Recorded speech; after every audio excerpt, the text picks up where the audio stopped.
Friends, ನೀವು mushroom ಅಂತೂ full ತಿಂದಿರ್ತೀರಾ, mushroom ವೆರೈಟೀಸ್ನ ನೋಡಿರ್ತೀರಾ. ಬಟ್ ಈ ಮಶ್ರೂಮ್ ಹೇಗೆ ಬೆಳೆಯುತ್ತೆ ಅಂತ ನಿಮ್ಗೆ ಗೊತ್ತಾಗಬೇಕಾ? ಹಾಗಿದ್ರೆ ವಿಡಿಯೋನ ಕಂಪ್ಲೀಟ್ ಆಗಿ ಕೊನೆವರೆಗೂ ಸ್ಕಿಪ್ ಮಾಡದೆ ನೋಡಿ. ನಿಮಗೆ ಪ್ರತಿಯೊಂದು ಸ್ಟೆಪ್ ಕೂಡ ಹೇಗೆ ಮಾಡಬೇಕು ಅನ್ನೋದನ್ನ ನಾನು ನಿಮಗೆ ವಿವರಿಸ್ತೀನಿ. ಸ್ಟೆಪ್ 1, ಮೊದಲನೇ ಹಂತವಾಗಿ ನೀವು ಇವಾಗ ನೋಡ್ತಾ ಇರ್ಬೋದು, ಚೀಲದಿಂದ ಒಟ್ಟನ್ನ ಹಾಕೊಂತ ಇದ್ದೀನಿ. ಏನಪ್ಪ ಒಟ್ಟು ಅಂತ ಯೋಚನೆ ಮಾಡ್ತಾ ಇದ್ದೀರಾ? ಇದು ಜೋಳದ ದಿಂಡಿನ ಒಟ್ಟು ಸ್ನೇಹಿತರೆ. ನೋಡ್ತಾ ಇರ್ಬೋದು ನೋಡಿ, ಇದು ಜೋಳದ ದಿಂಡಿಂದ ಒಟ್ಟು ಮಾಡಿರೋದನ್ನ ನಾವು ಈರುಳ್ಳಿ ಚೀಲಗೆ ಹಾಕೊತಾ ಇದ್ದೀವಿ. ಒಟ್ಟು ಈ ಥರ ಕಾಣುತ್ತೆ, ಒಣಗಿರೋ ಜೋಳದ ದಿಂಡಿನ ಒಟ್ಟು. ಇದನ್ನ ನಾವು ಈರುಳ್ಳಿ ಚೀಲಕ್ಕೆ ಹಾಕೊಂಡಿದ್ದೀವಿ ನೆನೆಸ್ಲಿಕ್ಕೆ. ಒಟ್ಟು ಅಂದರೆ ತುಂಬ ಲೈಟ್ ವೆಯ್ಟ್ ಇರ್ತದೆ ಸ್ನೇಹಿತರೆ, ಅದಕ್ಕೆ ನಾವು ಕುಟ್ಟಿ ಚೀಲ ತುಂಬ ಹಾಕೊತಿದ್ದೀವಿ. ಇದನ್ನು ಗಟ್ಟಿಯಾಗಿ ಕಟ್ಟಬೇಕು. ಇದನ್ನು ನಾವು ಮಶ್ರೂಮ್ ಪ್ಯಾಕಿಂಗ್ ಮಾಡೋಕ್ಕಿಂತ ಮುಂಚೆನೇ ಇದನ್ನು ಪ್ಯೂರಿಫೈಡ್ ವಾಟರಲ್ಲಿ ನಾವು 5ರಿಂದ 6 ಇಲ್ಲ 5ರಿಂದ 8 ಗಂಟೆಗಳ ಕಾಲ ನೆನೆಸಿ ಒಣಗಿಸಿ ಮಾಡಬೇಕು. ನೆನೆ ಹಾಕ್ಲಿಕ್ಕೆ ನಾವು ಈ ಡ್ರಮ್ಮಲ್ಲಿ ಪ್ಯೂರಿಫೈಡ್ ವಾಟರ್ ಜೊತೆ ಪ್ಯೂರಿಫೈಯಿಂಗ್ ವಾಟರ್ ಲಿಕ್ವಿಡ್ ಕೂಡ ಹಾಕ್ತಾ ಇದ್ದೀವಿ. ಪ್ಯೂರಿಫೈಯರ್ ಹಾಕೋದ್ರಿಂದ ವಾಟರಲ್ಲಿ ಮತ್ತು ಜೋಳದ ದಿಂಡಲ್ಲಿ ಇರೋ ಬ್ಯಾಕ್ಟೀರಿಯಾ ಎಲ್ಲ ಸತ್ತೋಗಿ ಫುಲ್ ಪ್ಯೂರಿಫೈಡ್ ಆಗಿರುತ್ತೆ ಅಂತಲೇ ಹೇಳ್ಬೋದು. ಈ ಸೈಜಿನ ಡ್ರಮ್ಮಲ್ಲಿ ನಾವು 2 ಒಟ್ಟಿನ ಚೀಲನ ನೆನೆ ಹಾಕ್ಬೋದು. ಇದನ್ನು ನಾವು 5ರಿಂದ 8 ಗಂಟೆಗಳ ಕಾಲ ನೆನೆ ಹಾಕಬೇಕಾಗುತ್ತೆ ಸ್ನೇಹಿತರೆ. ಒಟ್ಟು ಒಣಗಿರ್ಬೇಕಾದ್ರೆ ಜಾಸ್ತಿ ಭಾರ ಇರಲ್ಲ. ಅದೇ ನಾವು ನೀರಲ್ಲಿ ಮುಳುಗಿಸಿ ನೆನೆಸಿದಾಗ ಭಾರ ಆಗುತ್ತೆ. ಆ ನೀರಲ್ಲಿ ನಾವು ಮುಳುಗಿಸ್ಬೇಕಾದ್ರೆ ಅದು ಲೈಟ್ ವೆಯ್ಟ್ ಇರೋದ್ರಿಂದ ಅದು ಮೇಲೆ ಬರ್ತಾ ಇರುತ್ತೆ. ಅದಕ್ಕೆ ನಾವು ಗಟ್ಟಿಯಾಗಿ ನೀರಿನ ತಳಭಾಗ ರೀಚ್ ಆಗೋವರೆಗೂ ಮುಳುಗಿಸಿ ಅದ್ರ ಮೇಲೆ ಒಂದು ಕಲ್ಲು ಇಡ್ತೀವಿ, ಅದು ಮೇಲೆ ಬರದೇ ಇರಲಿ ಅಂತ. ಇವಾಗ ನೋಡ್ತಾ ಇರ್ಬೋದು, ನೆಂದಿದೆ. 8 ಗಂಟೆಗಳ ನಂತರ ನಾವು ಇದು ಕಲ್ಲನ್ನ ತೆಗಿತಾ ಇದ್ದೀವಿ.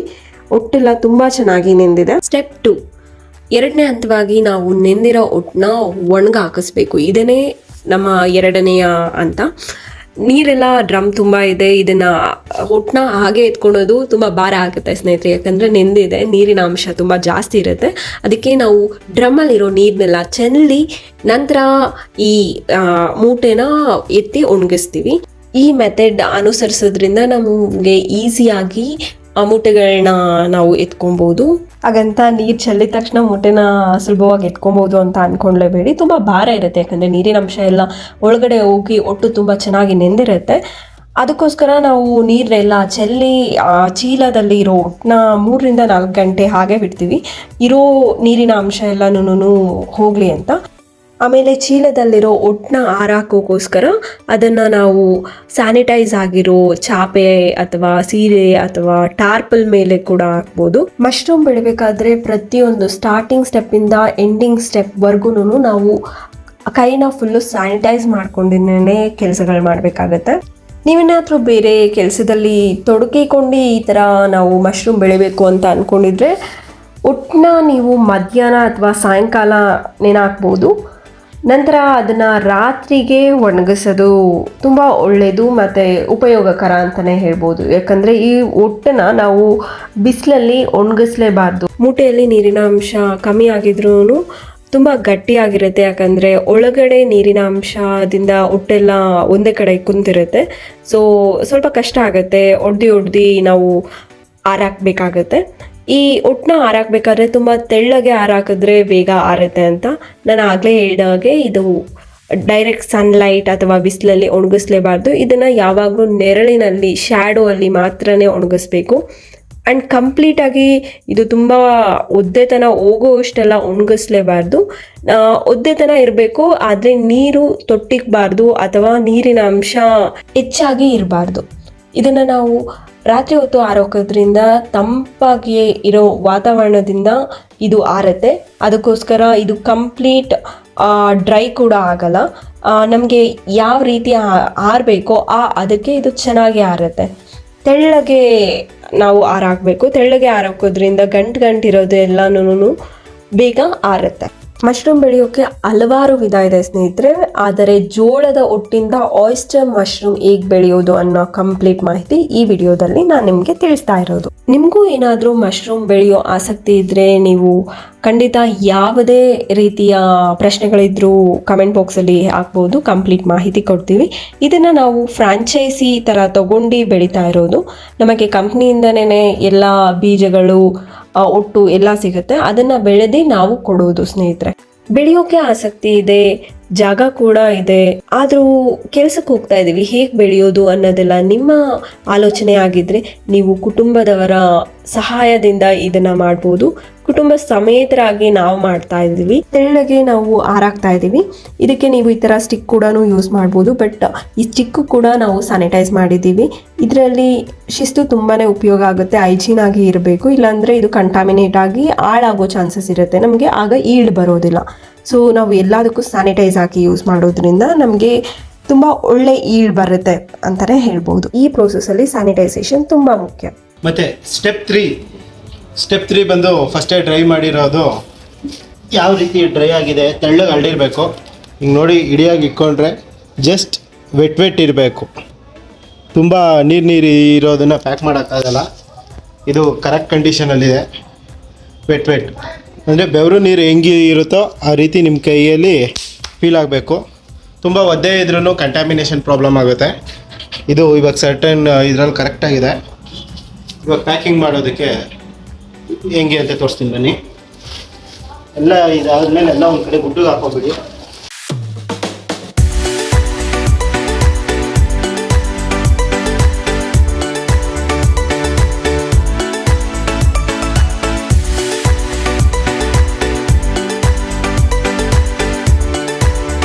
ಎಲ್ಲ ಗುಡ್ಡಿಗೆ ಹಾಕೊಂಡಾದ್ಮೇಲೆ ಇದು ಡ್ರೈ ಕಂಡೀಷನಲ್ಲಿದೆ, ಪ್ಯಾಕಿಂಗಿಗೆ ಸೂಟಬಲ್ ಆಗಿದೆ. ಫಸ್ಟೇ ಸ್ಯಾನಿಟೈಸ್ ಮಾಡ್ಕೊಂಡಿದ್ದೀನಿ. ಇವಾಗ ಪ್ಯಾಕಿಂಗಿಗಿಂತ ಮುಂಚೆ ಇನ್ನೊಂದ್ಸಲಿ ಸ್ಯಾನಿಟೈಸ್ ಮಾಡ್ಕೊಬೇಕು. ಸ್ಯಾನಿಟೈಸ್ ಮಾಡ್ಕೊಂಡಾದ್ಮೇಲೆ ಪ್ಯಾಕಿಂಗಿಗೆ ಮೇಯ್ನಾಗಿ ಇದು 5 kg cover, 5 kg cover, rubber band, sanitiser, marker. ಮೇಯ್ನಾಗಿ ಬೇಕಾಗಿರೋದು ಇದು ಆಯಿಸ್ಟರ್ ಮಶ್ರೂಮ್ ಬೀಜಗಳು. ಫುಲ್ಲು ಬೇರೆ ಹಿಂಗೆ ಇದ್ರಲ್ಲಿ ಕೊಟ್ಟಿರ್ತಾರೆ. ಇದೆಲ್ಲ ಕ್ಲೀನಾಗಿ ಓಪನ್ ನೆಟ್ ಮಾಡಿಕೊಂಡು ಗೊತ್ತಿರೋದ್ರಿಂದ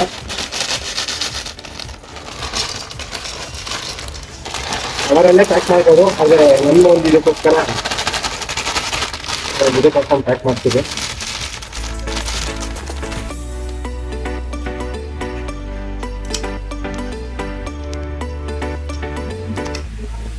ನೋಡಿ ಬೀಜಗಳು ಈ ರೀತಿ ಇರುತ್ತೆ. ಇದು ಆಯಿಸ್ಟರ್ ಮಶ್ರೂಮ್ ಬೀಜಗಳು. ಇವಾಗ ಪ್ಯಾಕಿಂಗ್ ಮಾಡೋದು ಹೆಂಗೆ ಅಂತ ತೋರಿಸ್ತೀನಿ ನೋಡಿ. ಓಪನ್ ಮಾಡಿಕೊಂಡು ಆ್ಯಕ್ಚುಲಿ ಒಂದು ಕರೆಕ್ಟಾಗಿ ಕ್ವಾಂಟಿಟಿ ಬೇಕು ಅಂದಾಗ ನೀವೊಂದು ಜಗ್ ಅಥವಾ ಜಗ್ ಮಾಡಿಕೊಂಡ್ರೆ ಒಂದು ಕರೆಕ್ಟ್ ಕ್ವಾಂಟಿಟಿ ಸಿಗುತ್ತೆ. ನಾನು ತುಂಬ ಮಾಡಿ ಎಕ್ಸ್ಪೀರಿಯನ್ಸ್ ಇರೋದಕ್ಕೆ ಮಾಡ್ತಿದ್ದೀನಿ. ಪ್ಯಾಕಿಂಗ್ ಮಾಡಬೇಕಾದ್ರೆ ಎಡ್ಜಸ್ಟ್ಗಳನ್ನ ಕರೆಕ್ಟಾಗಿ ಫಿಲ್ ಮಾಡ್ಕೊಬೇಕು. ಪ್ರೆಸ್ಸಿಂಗ್ ಎಡ್ಜಸ್ಟ್ ಫಿಲ್ಲಿಂಗ್ ಆದಮೇಲೆ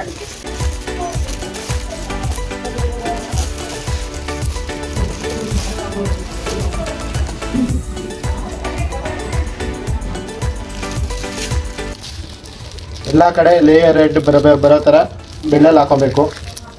ಲೇಯರ್ ಹೆಡ್ ಎಷ್ಟು ಕರೆಕ್ಟಾಗಿ ಬರುತ್ತೋ ಒಂದು ಸರ್ಕಲ್ ಫಾರ್ಮೇಷನ್ ಕರೆಕ್ಟಾಗಿ ಇರಬೇಕು.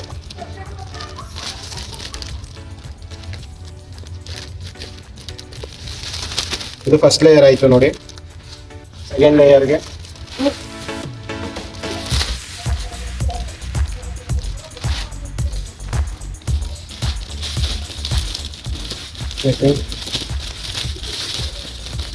ಟೈಟ್ ಪ್ರೆಸ್ಸಿಂಗ್ ಇರಬೇಕು. ಗ್ಯಾಪ್ ಇದ್ದಷ್ಟು ಪ್ಯಾಕಿಂಗ್ ಕರೆಕ್ಟಾಗಿರಲ್ಲ. ನೋಡಿ ಸೆಕೆಂಡ್ ಇದಕ್ಕೆ ಎಲ್ಲೂ ಇಂಟರ್ಸೆಟ್ ಇದ್ದಂಗೆ ಪ್ಯಾಕ್ ಮಾಡ್ಕೊಬೇಕು. ಪ್ಯಾಕ್ ಮಾಡ್ಕೊಂಡ್ಮೇಲೆ ತಿರ್ಗಾ ಬೀಜ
ನೋಡಿ ಇದು ಫೈನಲ್ ಪ್ಯಾಕಿಂಗ್ ಆಗಿರೋದು.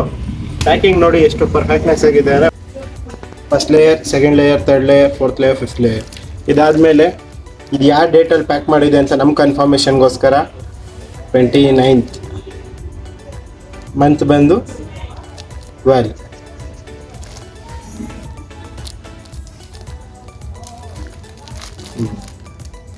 ಪ್ಯಾಕಿಂಗ್ ಎಲ್ಲ ಆದಮೇಲೆ ಇದಕ್ಕೆ ಗಾಳಿ ಆಡೋ ಪರ್ಪಸ್ಗೋಸ್ಕರ ಹೋಲ್ ಮಾಡ್ಕೊಬೇಕು.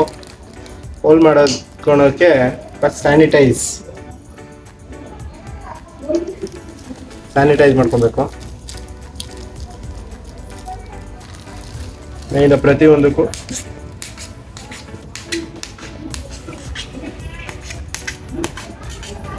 ಬೀಜ ಎಲ್ಲಿಲ್ವೋ ಅಲ್ಲಿ ಸುಮಾರು ಸುತ್ತು ಕವರ್ ಸುತ್ತೂ ಒಂದು 20 ಹೋಲ್ ಮಾಡ್ಕೊಬೇಕು.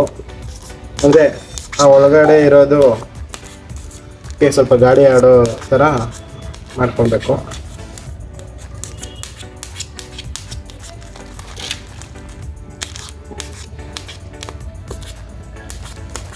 ಹೋಲ್ ಮಾಡ್ದೇ ಇದ್ರೆ ಎಲ್ಲ ಈ ಥರ ಏರ್ ತುಂಬ್ಕೊಳ್ಳುತ್ತೆ. ಏರ್ ತುಂಬ್ಕೊಂಡು ಅದು ಹೋಲಿಂಗ್ ಮಾಡೋದು ಮಸ್ಟ್ ಆ್ಯಂಡ್ ಶುಡ್. ಅಕಸ್ಮಾತಾಗಿ ನೀವು ಪ್ಯಾಕಿಂಗ್ ಮಾಡಿದ್ಮೇಲೆ ಹೋಲ್ ಮಾಡಲಿಲ್ಲ ಅಂದರೆ ಕಂಪ್ಲೀಟ್ ಬ್ಯಾಗ್ ವೇಸ್ಟ್ ಆಗುತ್ತೆ.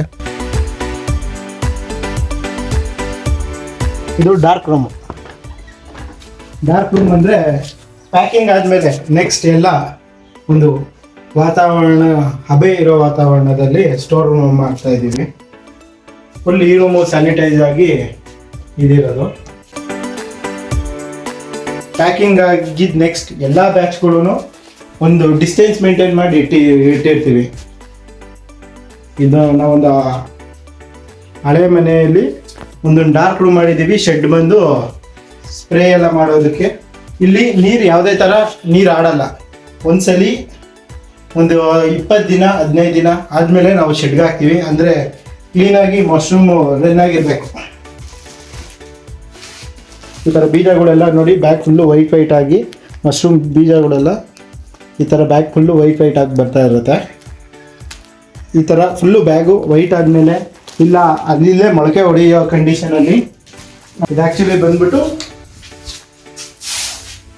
ನಮ್ಮದು ಡಾರ್ಕ್ ರೂಮು. ನೆಕ್ಸ್ಟು ಬಂದ್ಬಿಟ್ಟು ಅದ ಕಡೆ ಶೆಡ್ಡಲ್ಲಿ ಹಾಕೋದು ಸ್ಪ್ರೇಯಿಂಗ್ ರೂಮು.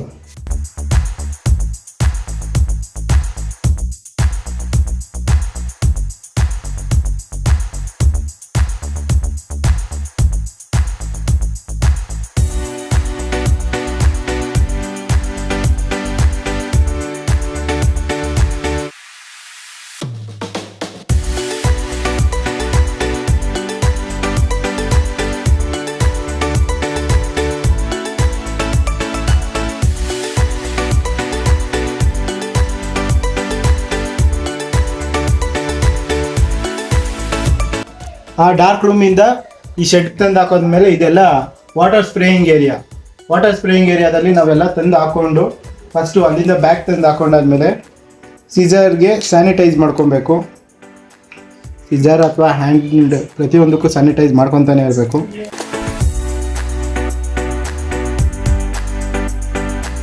ಸೀಸರ್ ಸ್ಯಾನಿಟೈಸ್ ಮಾಡ್ಕೊಂಡಾದ್ಮೇಲೆ ಈ ಮಶ್ರೂಮ್ ಬ್ಯಾಗು ನೋಡಿ ಈ ಥರ ಫುಲ್ಲು ಎಲ್ಲ ವೈಟಾಗಿ ಮಶ್ರೂಮ್ ರನ್ ಆಗಿದೆ. ಬೀಜಗಳು ಅಂದರೆ ಮೊಳಕೆ ಬರ್ತಾ ಇರುತ್ತೆ. ಅದನ್ನು ಸೈಡ್ ಕಟ್ ಮಾಡ್ಕೊಬೇಕು. ಈ ಅಡ್ಜಸ್ಟ್ ಏನು ಕಟ್ ಮಾಡ್ಕೊಳೋದು ಅಂದರೆ ನಾವು ನೆನೆಸಿ ಪ್ಯಾಕ್ ಮಾಡಿರೋದ್ರಿಂದ ಒಂದು ವೆಟ್ ಕಂಡೀಷನಲ್ಲಿ ನೀರೆಲ್ಲ ಸ್ವಲ್ಪ ಇಲ್ಲಿ ಬಂದು ಸ್ಟೋರ್ ಆಗಿರುತ್ತೆ. ಈ ಪೋರ್ಷನ್ ಕಟ್ ಮಾಡಾದ್ಮೇಲೆ ನೀರು ಏನೇ ಇದ್ರೂ ಔಟ್ಸೈಡ್ ಬರುತ್ತೆ. ಈ ಪೋರ್ಷನಿಂದನೂ ಮಶ್ರೂಮ್ಸ್ಗಳು ಆಚೆಗಡೆ ಬರುತ್ತೆ. ನೆಕ್ಸ್ಟ್ ಮಶ್ರೂಮು ಬರೋದಕ್ಕೆ ನಾವು ಲೈಟಾಗಿ ಎಕ್ಸ್ ಮಾರ್ಕ್ ಹಾಕಬೇಕು. ಪ್ರತಿಯೊಂದು ಇದರಲ್ಲೂ ಬ್ಯಾಗಲ್ಲಿ ಒಂದು 4-5 ಕಡೆ ಎಕ್ಸ್ ಬ್ಯಾಗ್ ಹಾಕಬೇಕು. ಇಲ್ಲಿ ನೋಡಿ ಇಲ್ಲೆಲ್ಲ ಮಶ್ರೂಮು ಈ ಎಕ್ಸ್ ಮಾರ್ಕ್ ಹಾಕಿ ವಾಟರ್ ಸ್ಪ್ರೇ ಸ್ಟಾರ್ಟ್ ಮಾಡಿದ ತಕ್ಷಣ ಇಲ್ಲಿಂದ ಎಲ್ಲ ಮಶ್ರೂಮ್ಸ್ ಆಚೆ ಬರುತ್ತೆ. ಬ್ಯಾಗಲ್ಲಿ ಒಂದು 4-5 ಕಡೆ ಸುಮಾರು ಒಂದು 7-8 ಕಡೆ ಮಾಡಿದ್ರೂ ಆಗುತ್ತೆ ವಾಟರ್ ಸ್ಪ್ರೇ. ಹೀಗೆ ಎಕ್ಸ್ ಮಾರ್ಕ್ ಹಾಕಬೇಕು. ಇವೆಲ್ಲ ನೋಡಿ ಫುಲ್ಲು ಮಶ್ರೂಮ್ಸ್ ಆಲ್ರೆಡಿ ಒಳಗಡೆ ರನ್ ಆಗಿ ಆಚೆಗಡೆ ಇನ್ನೇನು ವಾಟರ್ ಸ್ಪ್ರೇ ಸ್ಟಾರ್ಟ್ ಮಾಡಿದ ತಕ್ಷಣ ಇನ್ನು 1 or 2 ಡೇ ನಾಳೆ ಬೆಳಿಗ್ಗೆ ಅಥವಾ ನಾಡ್ದು ಸಾಯಂಕಾಲದ ಒಳಗಡೆ ಎಲ್ಲ ಮಶ್ರೂಮ್ಸ್ಗಳು ಆಚೆಗಡೆ ಬರುತ್ತೆ. ಫಸ್ಟ್ ಸ್ಟೇಜಲ್ಲಿ ಮಶ್ರೂಮ್ಸ್ಗಳು ಈ ರೀತಿ ಬ್ಯಾಗಿಂದ ಹೊರಗಡೆ ಬರುತ್ತೆ ನೋಡಿ, ಇಲ್ಲೆಲ್ಲ ಇದಿದೆ. ನೆಕ್ಸ್ಟು ಇದು ನಾಳೆಯಿಂದ ನೀರು ಹೊಡೆಯೋ ಸ್ಟಾರ್ಟ್ ಮಾಡಿದ ತಕ್ಷಣ ಇಲ್ಲಿಂದ ಎಲ್ಲ ಮಶ್ರೂಮ್ಸ್ಗಳು ಆಚೆಗಡೆ ಬರುತ್ತೆ. ನೆಕ್ಸ್ಟು ಸೆಕೆಂಡ್ ಸ್ಟೇಜಲ್ಲಿ ಈ ರೇಂಜಲ್ಲಿ ಬರುತ್ತೆ. ಥರ್ಡ್ ಸ್ಟೇಜ್ ಇದು. ಫೋರ್ತ್ ಸ್ಟೇಜ್ ಬಂದು ಇದು ಫುಲ್ಲು ಅಗಲವಾಗಿ ಬಂದಿರೋ ಮಶ್ರೂಮ್ಸ್ಗಳು ಇದು. ಇಷ್ಟು ನಮ್ಮ VP ಮಶ್ರೂಮ್ ಬೆಳೆಯುವ ವಿಧಾನ. ಈ ಮಶ್ರೂಮ್ಸ್ಗಳನ್ನ ನಾವು ಓಮ್ ಮಶ್ರೂಮ್ಸ್ ವೆಂಚರ್ ಅನ್ನೋರ ಕಡೆ ಟೈಅಪ್ ಆಗಿ ಅವ್ರ ಅಂಡರಲ್ಲಿ ಬೆಳೀತಾ ಇರ್ತೀವಿ. ಪ್ರತಿಯೊಂದು ಗೈಡೆನ್ಸು ಅವರೇ ಕೊಡ್ತಾರೆ. ಮತ್ತು ಅವತ್ತಿನ ಮಾರ್ಕೆಟ್ ವ್ಯಾಲ್ಯೂ ಮಶ್ರೂಮ್ಸ್ಗೆ ಏನಿದೆ ಆ ಮಾರ್ಕೆಟ್ ವ್ಯಾಲ್ಯೂ ನಮ್ಗೆ ಪರ್ kg ಕೊಡ್ತಾರೆ. ಇದು ವೆಟ್ ಕಂಡೀಷನಲ್ಲೂ ತೊಗೊತಾರೆ, ಡ್ರೈ ಕಂಡೀಷನಲ್ಲೂ ತೊಗೊತಾರೆ. ಅವರೇ ಬಂದು ಶೆಡ್ ವಿಸಿಟ್ ಮಾಡ್ತಾರೆ. ಶೆಡ್ ವಿಸಿಟಲ್ಲಿ ಏನಾದರೂ ಪ್ರಾಬ್ಲಮ್ಸ್ಗಳಿದ್ರೆ ಆ ಪ್ರಾಬ್ಲಮ್ಸ್ಗಳನ್ನ ಹೇಳಿ ಆ ಪ್ರಾಬ್ಲಮ್ ಸಜೆಷನ್ ಕೊಟ್ಟು ಆ ಪ್ರಾಬ್ಲಮ್ನ ಸಾಲ್ವ್ ಔಟ್ ಮಾಡ್ಕೊಳೋದು ಹೆಂಗೆ ಅಂತ ಹೇಳ್ತಾರೆ. ಇವ್ರ ಕಂಪ್ಲೀಟ್ ಡೀಟೇಲ್ಸ್ ನಮ್ಮ ಟೈಟಲ್ ಡಿಸ್ಕ್ರಿಪ್ಷನಲ್ಲಿ ಹಾಕಿರ್ತೀನಿ ನೋಡಿ. ಇದು ಈ ರೀತಿ ಮಶ್ರೂಮ್ನ ಟ್ವಿಸ್ಟ್ ಮಾಡಿ ಮಶ್ರೂಮ್ ಕೀಳಬೇಕು. ಮತ್ತು ಆ ಕೀಳೋ ಟೈಮಲ್ಲಿ ನಾವೇನು ಒಟ್ಟಲ್ಲಿ ಪ್ಯಾಕ್ ಮಾಡಿ ಮಶ್ರೂಮ್ ಬಂದಿರುತ್ತೆ ಆ ಹೊಟ್ಟನ್ನ ಸೆಬ್ರಿಗೇಟ್ ಮಾಡಿ ಅದನ್ನು ನಾವು ಸ್ಟೋರ್ ಮಾಡಬೇಕಾಗಿ ಬರುತ್ತೆ. ಇದನ್ನು ಡ್ರೈ ಕಂಡೀಷನಲ್ಲೂ ಸ್ಟೋರ್ ಮಾಡ್ಬೋದು. ಇದು ಉತ್ತಮ ಇಳುವರಿ ಹೊಂದಿರುವ ಫೈನ್ ಕ್ವಾಲಿಟಿ ಹೆಡ್ಡೆಡ್ ಮಶ್ರೂಮ್ ಆಗಿರುತ್ತೆ. ಈ ವಿಡಿಯೋ ನಿಮಗೆ ಇಷ್ಟ ಆಗಿದ್ದಲ್ಲಿ ಲೈಕ್, ಕಮೆಂಟ್ ಮತ್ತು ಶೇರ್ ಮಾಡೋದನ್ನು ಮಾತ್ರ ಮರಿಬೇಡಿ. Keep watching problem world. ಈ ಮಶ್ರೂಮ್ ಕಲ್ಟಿವೇಶನ್ ಸಂಪೂರ್ಣ ಮಾಹಿತಿ ಡಿಸ್ಕ್ರಿಪ್ಷನಲ್ಲಿರುತ್ತೆ. ಇದನ್ನು ಡ್ರೈ ಕಂಡೀಷನ್ ಅಥವಾ ವೆಟ್ ಕಂಡೀಷನಲ್ಲೂ ತೊಗೊತಾರೆ. ಇದು ಆ್ಯಕ್ಚುಲಿ ನಾವು ಡ್ರೈ ಮಾಡ್ತಾ ಇದ್ದೀವಿ. ಇದು ಡ್ರೈ ಮಾಡೋದ್ರಿಂದ ಪರ್ 10 kg 1 kg ಆಗುತ್ತೆ. ಅದ್ರ ಬೇಸಿದ ಮೇಲೆ ಮಾರ್ಕೆಟ್ ವ್ಯಾಲ್ಯೂ ನಮಗೆ ಕೊಡ್ತಾರೆ. ಈ ಇನ್ಫಾರ್ಮೇಷನ್ ನಿಮ್ಗೆ ಇಷ್ಟ ಆಗಿದ್ದಲ್ಲಿ ಪ್ಲೀಸ್ ಸಬ್ಸ್ಕ್ರೈಬ್ ಟು ಪ್ರಾಲಮ್ ವರ್ಲ್ಡ್.